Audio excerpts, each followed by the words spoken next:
Talk about a lucky break, Chuck. Manna from heaven. Yeah. I don't think it touched the rim at all. That's it. Right into his hand. That is exactly what Coach Chud Reyes is talking about.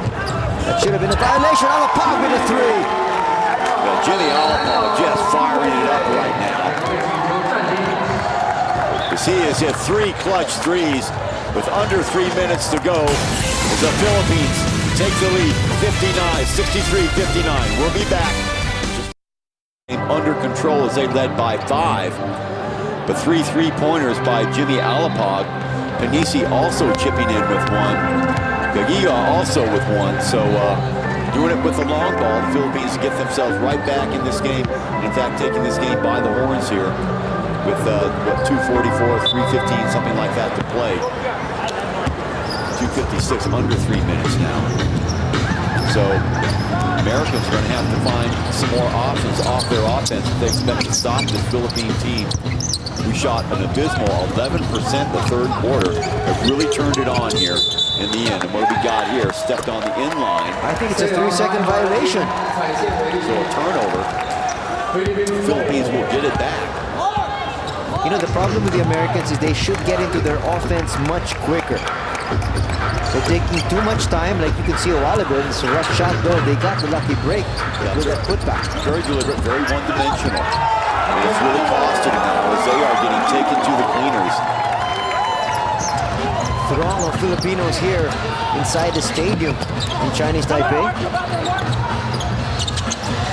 Oh, yes. That will help their cause. Yes, it will. That cuts the lead in half. What a time for the Americans to hit their stride from three-point country. Something that has been lacking from their arsenal entirely the whole game. Look at it now. They're still 4 for 24. 16.7%. Another 3 jacked up. And they're trading it now. That's the Spitfire, Mark Gagiwa.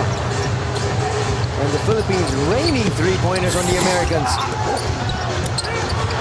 Tip no good. Rebound by the Philippines. In the open court where they love to be. Yes!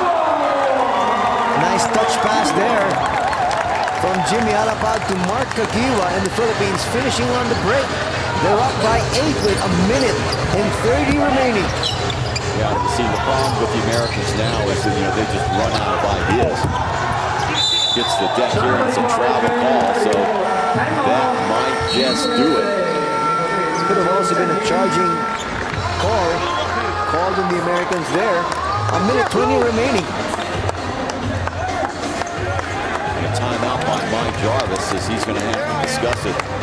But there's really not much to discuss.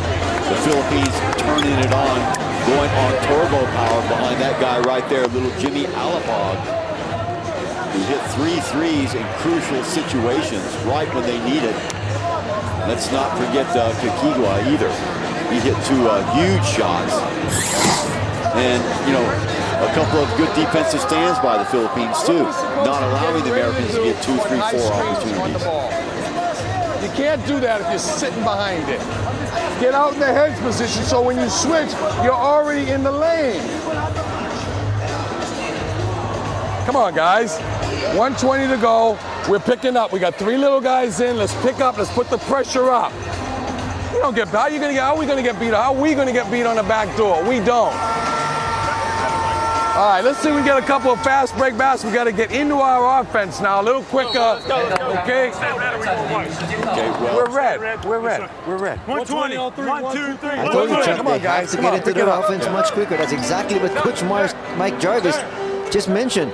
Well, he also mentioned getting beat on that one play on the back door play. And, that's on for every coach is going to hate that. You never get beat on the back door. It's so elemental. What this means is you aren't guarding the baseline. And, this guy got 19 points. I mean, look at him in three-point land. 3 of 3, and he's done it all the 4th quarter. Fantastic numbers, shooting almost, I think, shooting 100% from the field. Yep. 2 of 2 from 2-point range, and 3 of 3 from downtown. His only glitch was missing 1 free throw. Boy, what a performance here by Jimmy Alapag. Almost losing, and he does, in fact, so getting a tick left. But Mike Jarvis is going to be very happy. He said he wants more pressure from his American players. That's exactly what they did, forcing a turnover from Team Philippines. They're going to have to come up with something magical now. A minute left and 8-point lead. You're almost going to need, you've got to have a 3 at some point. Well, a quick 2 will still do it here for Team USA, but they're going to have it right now. Get into their offense quickly, have somebody going towards the basket, slashing. They don't have the three-point gunners that the Philippines has. You can see it there. Yeah, you see the hesitancy when they do have the ball. And 10 left on the shot clock, and that's not a position where being there. Finally, the rotation gets them over there, and they get the 3 that they needed. That's big. That is big. Yeah, down by 5 now with 40 seconds to play, and they need a steal here.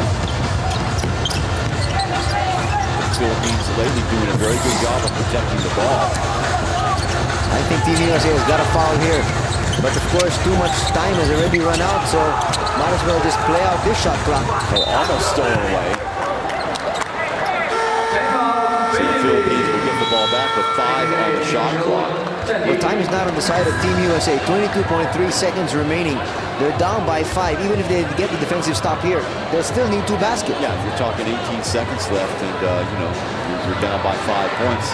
Even if you go down and hit the 3, you're still down a bucket. And it's going to take time to set up your offense because the U.S. does not really have fast break as a component of their game. They have to be patient and go down and set up. Mick, Jimmy, Kirby, when Gabe gets the ball, Gabe inbounding. Mark, okay, curl hard to the basket right here. Coming through, okay? And then Mick, Kirby, okay, make sure we set 2 screens for Jimmy. Jim come out hard. And Kirby follow. Mark follow. Mick follow after the double screen. Okay? We'll curl Mark here.